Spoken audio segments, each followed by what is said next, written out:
But other forms of illegal gambling, wala kang report dito.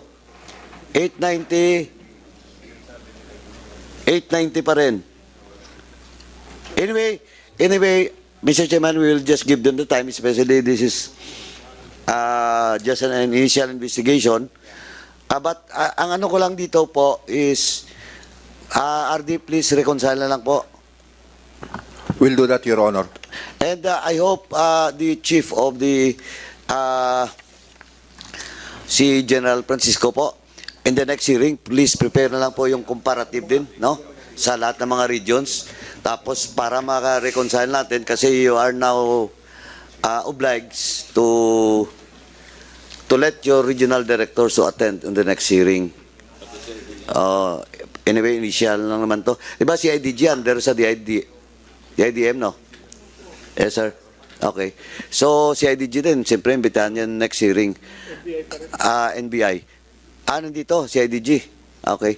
Anyway, and then pala si sir. Soki. Anyway, last na lang, Chairman, if you allow me, no? Last na lang. Itong RD, itong mga other forms of illegal gambling operations, kung question of percentage and rate, anong ano dito? Ano kung pinakamalaki? Sir, karamihan po rito yung tupada po, Your Honor. Tupada? Yes, Your Honor. Sabong? Opo, kasi pag nagsasabong po kasi maramihan. So, mas marami po yung porsyento ng sabong, Your Honor. Yung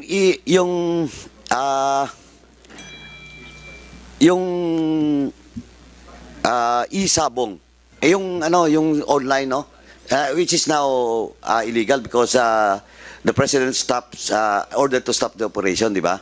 Yes, Your Honor. So yung mga illegal, yung mga sabong in relation to illegal, isabong, wala.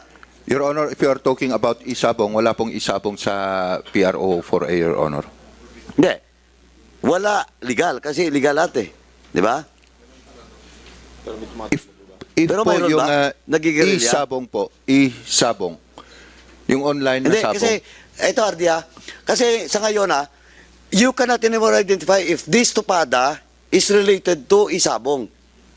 The only proof na pwede mong sabihin na ito is intended for isabong pag may camera.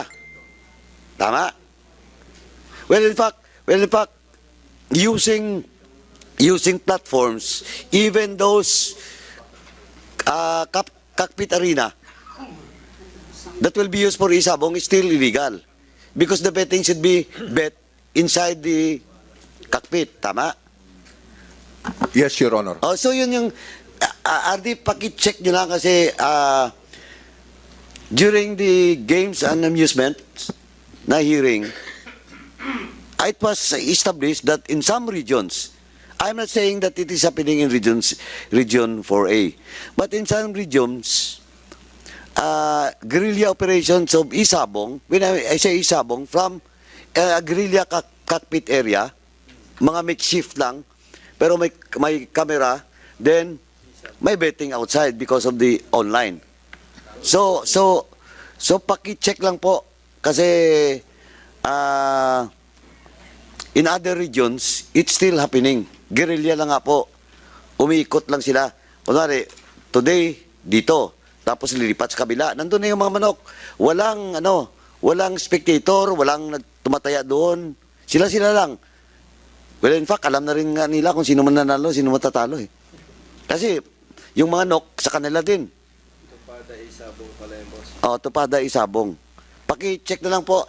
Sa mga PD ng Region 4A, wala ba kayong na-monitor na gano'n? Or an operation which is connected to illegal electronic sabong?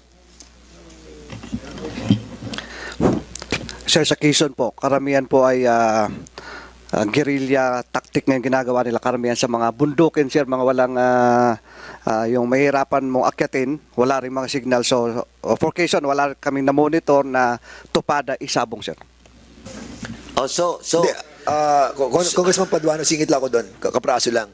Kasi we have to coordinate with our barangay officials, mayors, governors. Pagdating sa mga ganyan, sigurado, barangay, alam yan eh. Sa local government, alam yan eh. Do you conduct a coordination with them? Or hindi na kayo nakikipag-coordinate sa kanila? Or duda kayo, whatever? Anong policy nyo dyan? Sir, for Quezon, isa po yan sa best practice yan namin, yung coordination with the local chief executives, particularly yung mga barangay. Again, I didn't hear that. For Quezon, sir, isa yun po sa masasabi naming best practices. Best practice namin yung continuous coordination with local chief executives, particularly yung mga barangay, para, sir, mamonitor namin o mahuli, sir, namin yung mga nagtutupada. How about sa mga tapos ka na ba, Congressman Paduano? Hindi pa? Hindi pa. Hindi, isingit ko lang kasi may mga nagpadala ng picture right ngayon lang eh. May nagpadala sa akin mga picture. Can you kindly show the picture?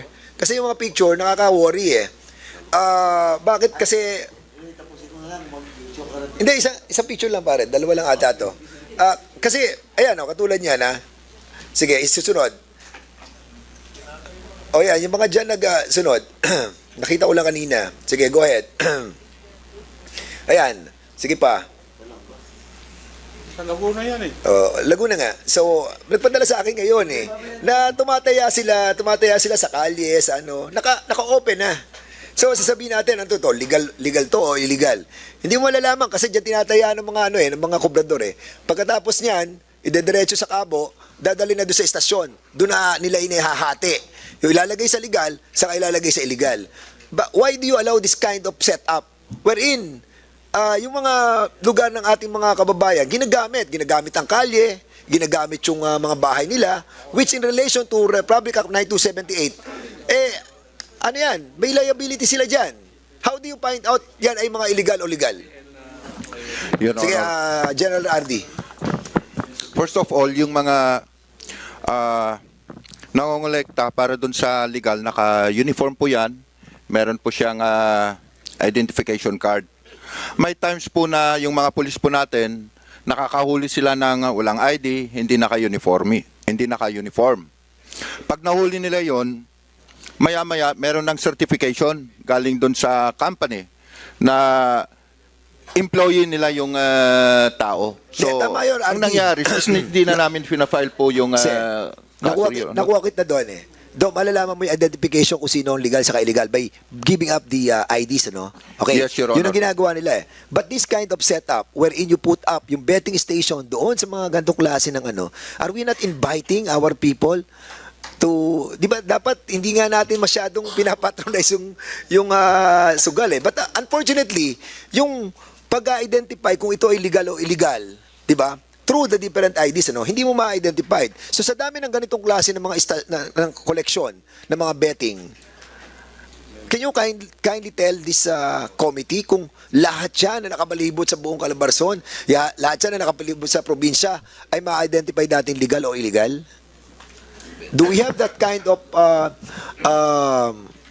na power or strength or structure to identify all those betting Kasi ako nakikita ko yan sa bayan ko at sa ibang lugar pag bumibisita ako, halos lahat para silang mga tawag doon, yung kabuti na halos lahat ng kalye merong ganito.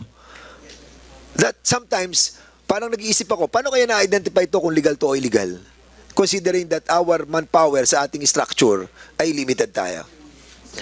May I call on the PD of Laguna to please answer the question? Thank you. Okay, PD, Thank you, Your Honor. you're recognized. Sige, go ahead. Thank you, sir. In fact, yun po yung mga subjects natin for illegal gambling operations, yung mga nasa kalsada po. However, gaya ng sabi ni RD namin, na upon arrest, doon na sila nagpe-present ng mga certificate nila and IDs doon sa Fiscal's Office. So, isa po yun sa coordination namin with the STL operators, requesting them at least to provide us copies of list of their employees para during our operation, at least alam na po namin agad kung sino po yung mga legal employees nila po, sir. Hindi, okay, PD, medyo ligaw ako doon sa sagot mo. Sino ang sa PCSO na nandito? Yan, PCSO, meron pala tayong invited. Are we allowing this kind of setup wherein we cannot identify the legality and illegality of that different kasi ang dami nila as in talaga. Ngayon hindi mo identify kung sino legal at legal doon. Chairman. Yes, Congressman Paduano. Anyway, hindi pa ako tapos doon. But in relation to that, Mr. Chairman, actually, if you really study about it, no, kung parang kabuti na naglilipa na yung mga so-called betting station, problema talaga yan ng PCSO at saka ng local government. Because unless otherwise, they have the permit from the local government, pwede sila mag-operate. Di ba, PCSO, tama? They have to get a permit from the local government for a betting station, ha? For a betting station. Bale po, PCSO yung nag-approve ng station ng STL. Hindi, but they have to get a permit. Di ba? Sa local government? Meron po kayong, Hindi mo alam? meron pong law na parang pag ano ng national government, hindi na nako-cover. Meron po kaming No, but definition exemption. what I'm saying is the betting station, not Opo. hindi yung mga kobradora. Opo, kasi po, So bale, you are saying in this committee that because there is a franchise coming from the PCSO, though all those betting stations don't need to have a permit from the LGU? opo, may in-issue pong exemption based sa Supreme Court decision. Supreme Court. Opo. Pending pa sa Supreme Court yan o may Di po, finality approve na. na? Dati pa po. Same with Lotto agents namin. Okay. Okay, I will not discuss about DLG, about betting station permit. Business permit. Business permit. DLG. Sir, sa pagkakaalam ko ho, meron nga pong ganong batas na hindi na kailangan kumuha ng business permit. Business permit? However ho, yung na-observe namin hindi ho mismo yung business permit ang binabayaran, kundi yung mga ibang sanitary permit, etc. Yun yung hinahanap ng ibang munisipyo. Congressman Paduano, if I may, no, para hindi tayo, no, ito susugan ko lang yung sa iyo. Medyo naligaw na tayo doon eh. Yung sa permit, okay kasi we have discussed that. I remember, tama si Congressman Acop, when we were together with Congressman Danny Suarez during that time, we have discussed that lengthily. And we were able to find out that the franchise that being issued by the PCSO does not need, no, yung sa local government, no. And we subscribe on that, yung mga station, betting station natin na nakalagay. Allowed yan. But ito yung tinatanong ko kanina pa eh. From the moment na tumaya na yung tao, nakuha na nila yung mga taya, ililipat na nila to ngayon sa estasyon. Doon sa anong pa tawag doon? Parang ponduhan. Anong tawag doon? Meron silang tinatawag na pinaka-station. Doon na nila dadalhin yung pera eh. Noong mga nakakubra eh. Ano nangyayari dyan? Doon nangyayari yung pagbibiyak eh. Na nilalagay nila sa legal, saka nilalagay sa illegal. Ang tanong, paano nyo na-abate tong ganitong klase na kung saan nananakawan ng ating gobyerno? Dahil na nga, yung legal, ginagawa pa nilang illegal. Yung sugal, ginawa pa nilang illegal. Dahil nga, binibiyak nila eh. So, paano yung ginagawa ang pag-aaresto sa mga taong gumagawa nun? From the betting station, going to the what you call that? Yung pinaka-mother unit nila, doon dinadala yung pera. Paano nyo na-abate yung ganong klaseng sitwasyon? PNP. Your Honor, ang na-aresto lang po natin is yung nangongolekta na walang ID, hindi po naka-uniforme. Pero kung may naipakita na ID at naka-uniforme at nakakolekta siya, then dadalhin niya doon sa Sige. station nila at yung sinasabi niyo po na ginagawa nilang illegal, yung illegal, hindi na po namin namomonitor yun, Your Okay, Honor. PCSO. So, paano ginagawa nyo sa ganitong klase ng problema? Na kung saan dito, alam mo, dito kayo nananakawan ng bilyon-bilyon, ha? Mayroon pong guaranteed monthly retail receipts yung aming STL. Merong Guaranteed monthly retail receipts. Oh, na, yan yung napag-usapan natin sa committee on, kumbaga, nakaasa kayo doon sa monthly na binibigay. So, Opo. hindi nyo na tinitignan kung ginagawang illegal o legal yung pinapasok na pera. As long as nag-guaranteed kayo sa perang matatanggap nyo, that's it and that's all. Opo. Ay, naku po. Mr. Chairman, Mr. Chairman. Asan ang moral fiber nyo? PCSO. Sir, siguro, baka sa law enforcement Ba't hindi nyo agency na tulungan po yung ating mga siguro yun. PNP? Di naman na You have siya to have a makiki- guidelines and policy to check Mr. yung Chairman. mismong sugal na binibigyan nyo ng prangkisa. Hindi laging pera na lang nasa isip nyo. Di Basta ba? po, legal sa amin sila. Kasi sila yung aming authorized No, what STL. we're trying to say right now, right here, that your policy is not good. Bakit? Kasi, basta nakatanggap kayo ng pera, kahit sa illegal yan, tatanggapin namin. That's it? Yes or no? Sorry po, hindi na namin alam na illegal. Basta po sila Yun na nga eh, ay hindi nyo alam na STL illegal agent eh. namin. Can you kindly, Mr. Chair, invite natin yung sinong PCSO chairman ngayon? Chairman, Juni Kuwa po. Si Mel Robles? Sige, we'll be inviting them over to find out the policy regarding din sa binibigay na pera na hindi kahit na sa manggaling yung binibigay as long as natanggap na nila, that's it and that's all. Di ba? Mr. Chair. Oh, yes, MBI. Mr. Erwin Tulfo, Congressman Erwin. So, si Attorney Santiago, please. Yes, sir. Mention ko lang, sir, si GM Mel Robles, sir. Pinatawag po kami sa opisina niya. Ito po yung diniscuss niya precisely. Yung meron nga pong legal at meron yung illegal. Nag-operate po kami dito po sa may stop and shop sa Manila. So, ang nangyari po kasi, merong legal, a few steps away, yung illegal. Ang nangyayari, yung legal nakasara. So, bali, parang ituturo, doon yung isa. So, yung mga bettors, lumalabas, doon sila lahat pumupusta, sir. Sa illegal. Sa illegal. So, na-operate naman natin yun, sir. At pending pa rin siya. At doon na nga, meron nga pong tumatawag. At kilala naman po dito yung sinasabi na pinaka-operator, kulang lang po talaga sa ebidensya. Ngayon po, nabanggit po ni Congressman Tulfo na wala po nakakasuhan ng malaking tao, public official. Maganda rin po dito sa amendment ng batas, hindi lang po yung penalty, pati po yung pagpapalakas ng investigasyon. Halimbawa po, ipasok natin dito yung technical aspect na para masama sa ebidensya at mapatibay. Kasi ngayon po, hindi naman talaga yung mga malalaking tao, hindi mo talaga makita yung involvement nila unless meron po tayong technical aspect. At makikita po dito lahat ng high-ranking public officials na sumasawsaw dito, makakasuhan po natin, sir. So now, it is confirmed, no? Nako-confirm na natin that yung kinukuha sa mga betting station ay binibiyak at dinadala sa illegal. At sino ang mga nagdadala sa illegal? Chairman. Yun ang mga tanong eh. At now I realize that really, yung pinag-uusapan namin kanina ni Congressman Acop, from the betting station, which is allowed by the PCSO, and because the policy of the PCSO is kahit sa legal yan at illegal, tanggapin natin, di ba?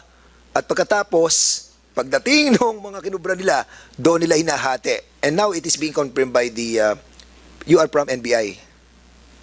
Yes, sir. From NBI. Chairman. So, okay. Sige, Congressman Paduano, please. Anyway, Chairman, ito actually yung the situation that was mentioned by the NBI, yun yung sinasabi ko eh.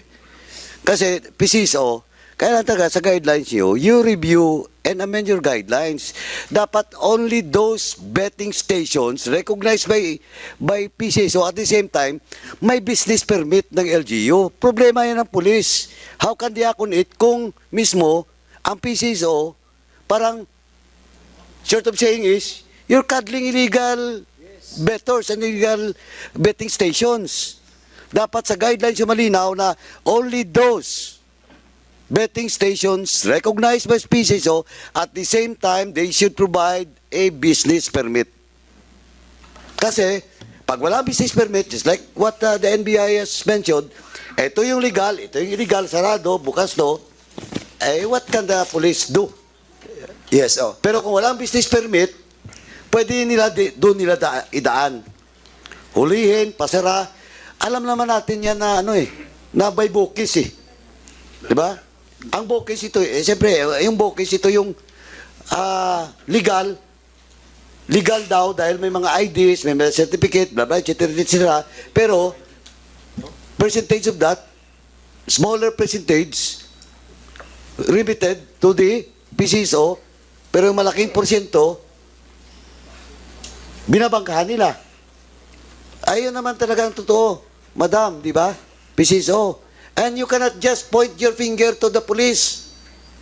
In the first place, kayo po may problema. Tingnan mo, NBI na mismo. Bakit hindi makagalaw? Dahil may problema, for example, isang guidelines yung dapat, only those na nagpapataya, na may ID mismo, yun lang dapat ang legal. Hindi yun after apprehension ng police, saka lalabas yung certification. Ganon din yung mga betting station.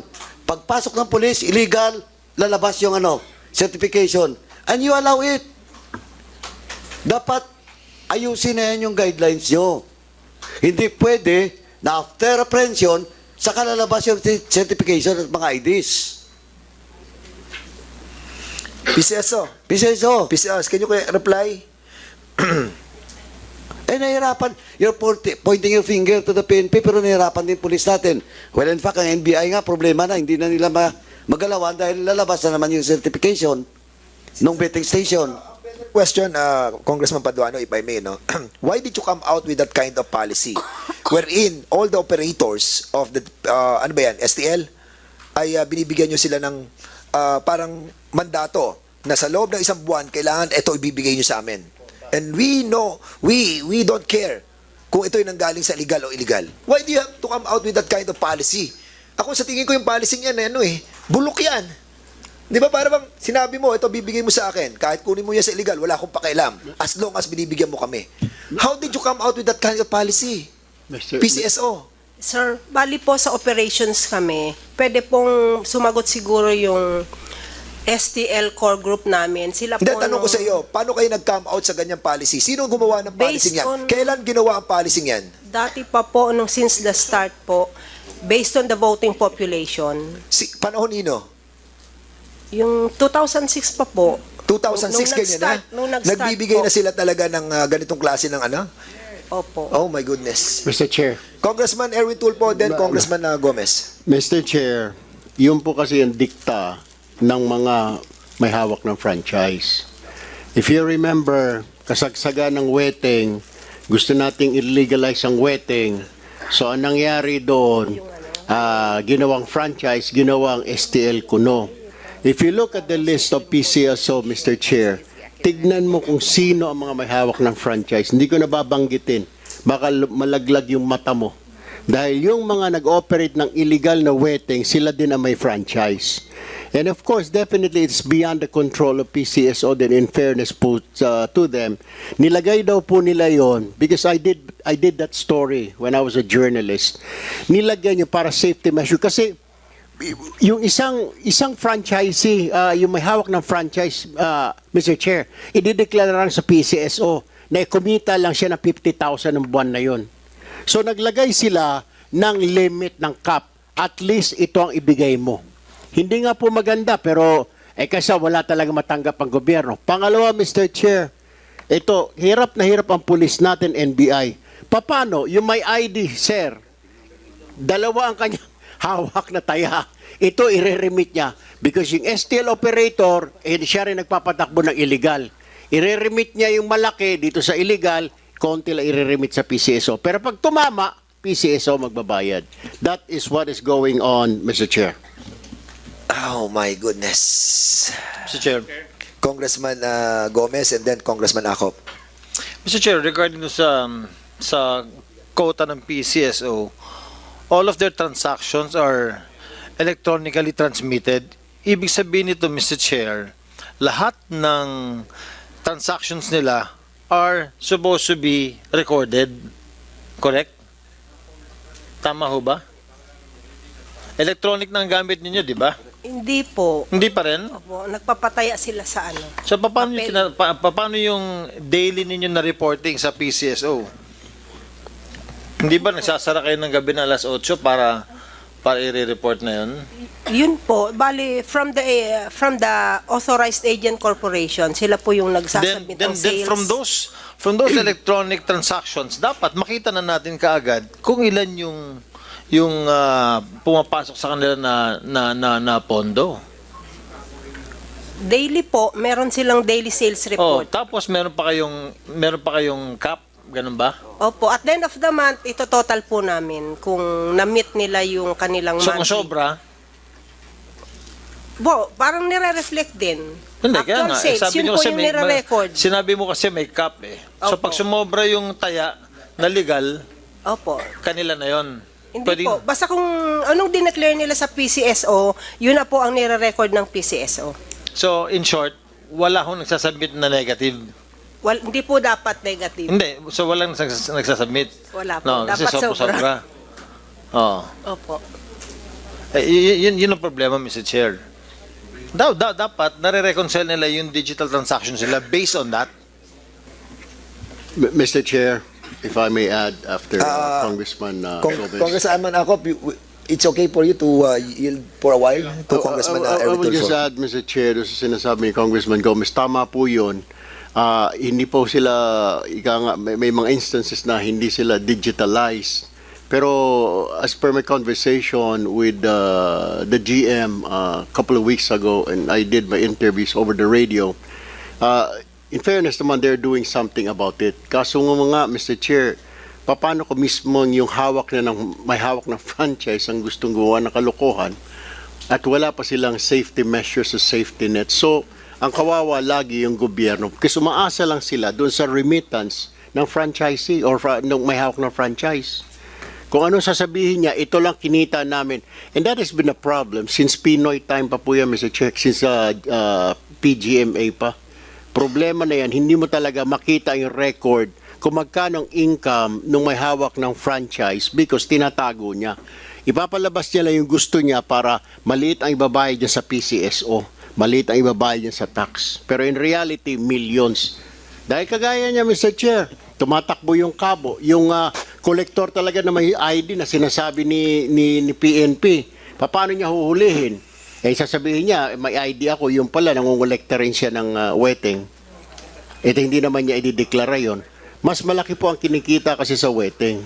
Konti lang nire-remit sa STL, sa PCSO. Pag tumama po, PCSO ang magbabayad. Kaya nga. So, Madam, will you confirm na tama yung sinasabi ng mga congressman dito? Hindi naman po kayong Tama?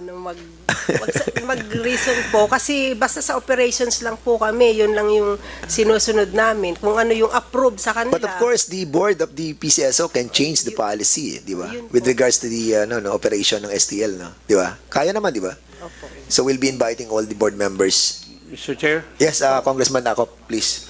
just to follow up that issue, this issue was taken up by the Committee on Public Accounts during the incumbency of Honorable Danny Suarez.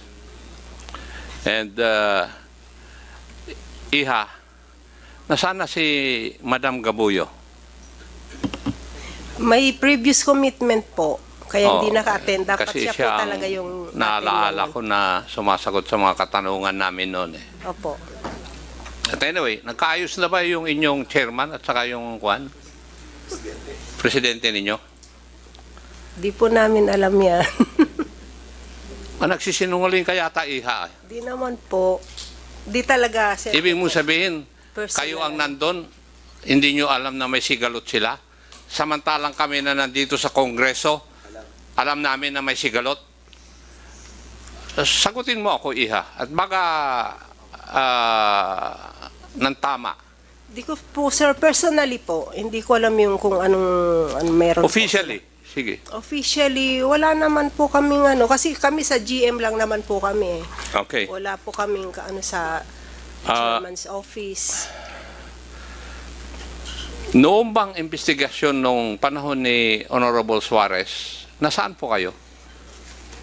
Di po ako nag-a-attend. Hindi, nasaan po kayo? Anong opisina po kayo? Baka po, sa STBR po, Southern Tagalog and Bicol Region Na STL. Department po ako. STL, Operations. Sa lang po, may loto, may STL. Okay, sige. Hindi ba totoo yung sinabi ni Honorable Erwin Tulfo na yung mga dating operator ng wedding, sila na rin ang may hawak na ibang franchises ng Lotto operations. Would you know that? Para pong sabi nila yung dating mga weteng, yun ang illegal, ngayon nilegalize ng Yes. At totoo rin po ba na sila po ang may hawak ng iba-ibang franchises sa iba't ibang lugar ng ating bansa? Hindi ko naman po makilala ang mga... Pakisagot nyo lang po yung akin. Hindi ko naman tinatanong kung kakilala po nyo sila. I'm not privy to that po, sir.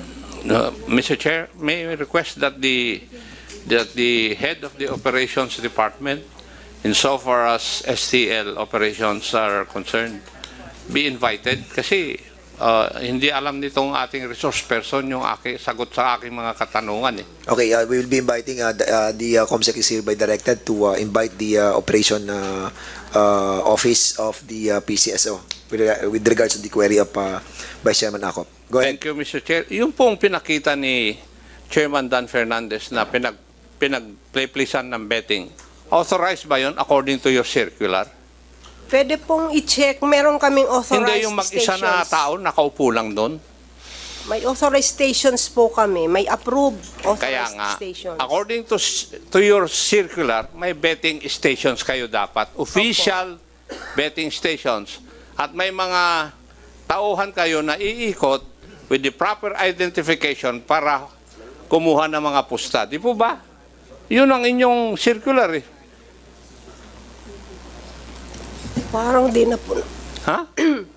O hindi mo alam yung ito? Nag-inspect po. 2020 Small Town Lottery Revised Implementing Rules and Regulations. In-inspect po ng branch manager Hindi ang aming nga, stations. hindi po ba tama na dapat meron kayong official betting station? Opo, meron. Yes. At meron kayo yung mga tao sa betting station na parang iikot, may ID para kukuha ng pusta, di po ba? Opo, lahat sila dapat naka-ID at saka naka-uniform. Yes.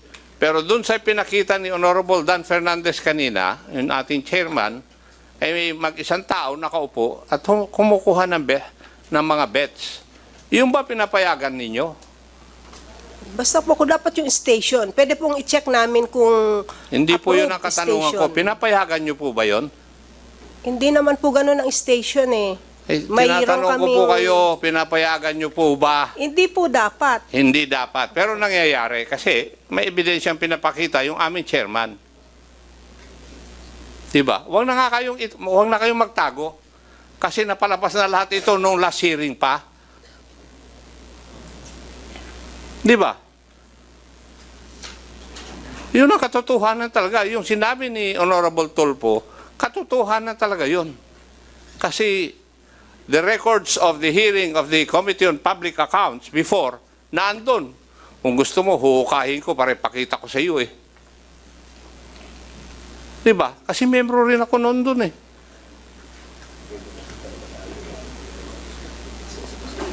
So huwag nyo na kasing pagtakpan. Alam nyo naman to eh. Kung alam namin, galing naman sa inyo lahat yung ebidensya noong kami nag-hearing eh. Galing sa PCSO. Kasi, ang importante lang sa inyo, yung amount, ano nang tawag nyo ron, doon sa dapat monthly na ibigay ng franchise holder. GMMRR Oh, po. yun din ang inaasikaso ng lotto operator. Masatisfy lang niya yun, pero yung iba doon, puro illegal na. Kasi yun din ang problema ng PNP. Kagaya ng sinasabi ni General Lucas. Uhuli nga sila nung kumukuha ng pusta, pero yung operator ng lotto gagawa ng certification na yan ay mga tao namin at legal yung ginagawa. Noon pa nangyayari yan, Iha. Oh, if you do not know that, eh hindi ko alam kung saan po kayo nanggaling. Meron din po kaming listahan na pina-furnish sa PNP sa mga law enforcement agency na mga yung mga nagpapataya po ng aming STL-AAC. Oh, May listahan po. sige. Papasok na kasi tayo dyan eh. Ginagawa rin excuse ng PNP yun para hindi nila hulihin yung mga kobrador ng weteng. Galing po ako doon sa kapulisan kaya alam ko po yan. Yun ang, yung katabi mo nga, tumatango totoo. Pero matanong ko po kayo, meron na ba ko yung inalisan na prangkisa dahil sa pagbabiolate ng inyong circular? Sino ba? Parang may mga nata-terminate naman po kami. Ano ang dahilan? Yung iba sa... Madali. Meron na ba sa atin? Wala naman. I do not know, Mr. Chair, whether the resource persons from PCSO are the proper persons who would answer the questions propounded by this representation. Yeah, that's the reason why we would be inviting. Sige, go ahead. Mas magaling si Madam Gabuyo na Yes sumagot po, noon ng mga AGM po tanong kasi dahil siya. siya yata ang head nito. Opo, masano niya yung area. Ah? Ano po, Region 4, sa Region 4A lang po. Hindi naman masyadong nagpalit-palit ang aming Region mga- 4A. Opo. Sino ang may hawak ng franchise ng Lotto sa Laguna? Ramloyd Corporation po. Alin? Ramloyd Corporation. Sino ang chairman nun? Chairman. Sino ba? President po si Jun. President. Iisa lang yon sa buong Laguna ang may hawak ng franchise holder. Opo. Ang nakakatupad po ba siya sa pagbabayad ng monthly na amount? Yes po. Yes. And may I ask the RD of Region 4A, ilan na po bang naaresto nyo na illegal na kumukuha ng pusta? Your Honor, based on our records from January 1, 2023 to December 31, 2023, ang naaresto po natin is 2,140. Pag isasama po natin yung hanggang February 29, ang naaresto po natin is 3,841, Your Honor. Ngayon, in your process of investigation, sino po ang boss nila? Pardon, Your Honor? Hindi ba pag nahuli po nyo sila, iniimbestigahan nyo, di po ba? Opo. Normal yun na trabaho ng polis pag inimbestigahan yung huli. Hindi nyo ba tinatanong kung sino yung boss nila? Your Honor, please allow me to... Tinatanong ko lang po yung kasagutan. Hindi nyo ba tinatanong? Tinatanong nyo ba o hindi? tinatanong po, Your Honor. Ano po ang kasagutan? Halimbawa, in the province of Laguna, yung numero na sinabi mo, thousands plus. Iba-iba ba yung sinasabi nilang amo nila o iisa lang yung amo na sinasabi nila? Your Honor, aliases po yung sinasabi nilang pangalan. Wala pong kumpletong pangalan na sinasabi, Your Honor. At yung pulis naman naniniwala na alias lang ang alam nila? Your Honor, tinutuloy po yung Hindi, investigation. tinatanong ko po yung Yes, Your Honor. naniniwala yung kapulisan na alias lang ang alam nila. Samantalang, boss nila yon. Yes, Your Honor. Yes. Ganon. Something is wrong with your investigation. Di ba? Di ba? Yes, Your Honor. Yes. Kasi tinatanggap nyo lang basta alias yon. Pero deep inside, alam ng investigador kung sino ang mga boss nila. Doon sa lahat ng 2,000 plus ba? Yung sinabi mo na operations na nahuli? Yes, Your Honor. Yes. Iisa lang ba yung alias na sinabi? Hindi po, Your Honor. Iba-iba po. O, pwede bang malaman kung ano yung mga alias na sinasabi? For example, in the province of Laguna. Your Honor, pwede bang tawagin ko yung PD ng Laguna po, Your Honor? Yung PD ng Laguna got only assigned January of 2024. I hope he would know how to answer that question. Kasi wala pa siyang 3 buwan na nandun. Magaling siya kung alam na niya kaagad kung sino yung mga operator doon. Sige, Mr. Chair, may I request that the Provincial Director of Laguna be recognized to answer Yes, the question? PD, I don't know yet the name of the PD. Colonel Unos, you are recognized. Please answer the query Thank of you. the good congressman from Antipolo. Thank you, Mr. Chair, Your Honors. Although I have a list here of the aliases, but still this will be subjected for my further in-depth investigation to at least identify the actual names of these persons, sir. But I can cite Based on the records here, which are classified documents, sir, each cities and municipalities have different. Can you speak louder, no? PD, I cannot hear your voice, please. Each cities and municipalities have different aliases, different persons involved. Wala ka, wala ka Congressman- pang may sasagot dahil naintindihan kita dahil middle of January ka ba na-assign doon, iho? January 25, Your Honor, sir. Yes, last week of February, January. Now, CIDG, you conduct operations against illegal gambling also. Yes, sir. May I know if you also if you have operated against those getting bets for wetting, and in fact they are, shall we say, takers of bets of franchise holders of Lotto? We have conducted operations against those steel operators, sir, na sinasabi nilang looting. But I agree also with Honorable Congressman Erwin Tolfo na itong mga steel operators, sila rin yung nagbubukis. At I personally know this dahil sa tagal ko sa serbisyo, within my 30 years, na 13 times na ako nag-chief of police at nag-provincial director. Marami na ring instances, sir, na napatunayan namin ito.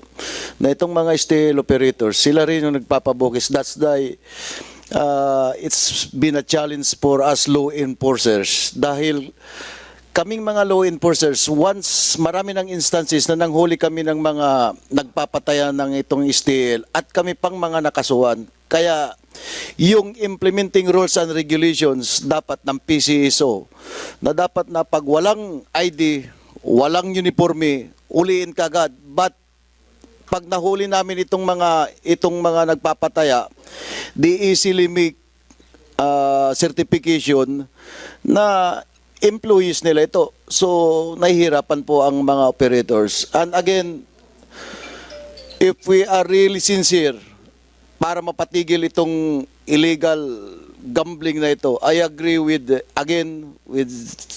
Congressman Erwin Tolpo, Congressman Goma, and Congressman from Cagayan de Oro, na dapat holistic approach ang gawin natin dito dahil hindi magta-thrive ang isang illegal gambling sa isang lugar kung hindi papayag yung isang local chief executive. Pitpitin yung bayag ko, walang maglalakas na loob na provincial director, regional director o chief of police na magpapalaro ng wetting without the approval o without the consent ng kanyang local chief executive. Pag sinabi ng local chief executive, ayaw ko yan, walang magagawang kapulisan. Again, sinabi ko, holistic approach. Dahil kailangan i-involve natin ang prosecution at saka sa court. Dahil kung minsan, kahit yung ebidensya namin ay malakas, pero naluluto sa prosecution, wala tayong magagawa. So, kailangan patawag din sana hindi lang yung mga law enforcer, kung hindi representative, kung sino yung mga presidente ng mga local chief executive. Yun lang po.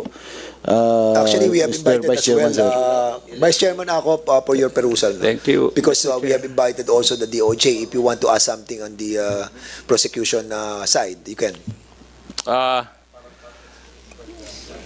admire the candor of the chief of the CIDG.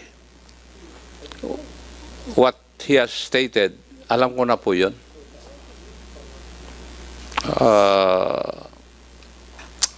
Ang nangyayari, yung mga pulis ayaw nang manghuli ng mga tauhan ng mga lotto operators na kumukuha ng pusta illegally. Kasi pagkuhan, pinailan ng kaso, halimbawa nanghuli dun sa Cagayan at nanghuli ay tauhan ng CIDG na nandito sa Maynila, papailan ng kaso dun sa Cagayan. Mahirapan ngayon yung mga arresting officers na palaging pumupunta dun sa Cagayan. So, yung PCSO, narinig na mismo sa mga law enforcers na yung inyong mga lotto operators, ay some of them are operators of illegal gambling ng wedding. Alam nyo naman yun eh. Doon, kumakalat din yung information doon sa inyong mga opisina. Thank you, Mr. Chair. That is so far as lotto operations are concerned. Thank you so much.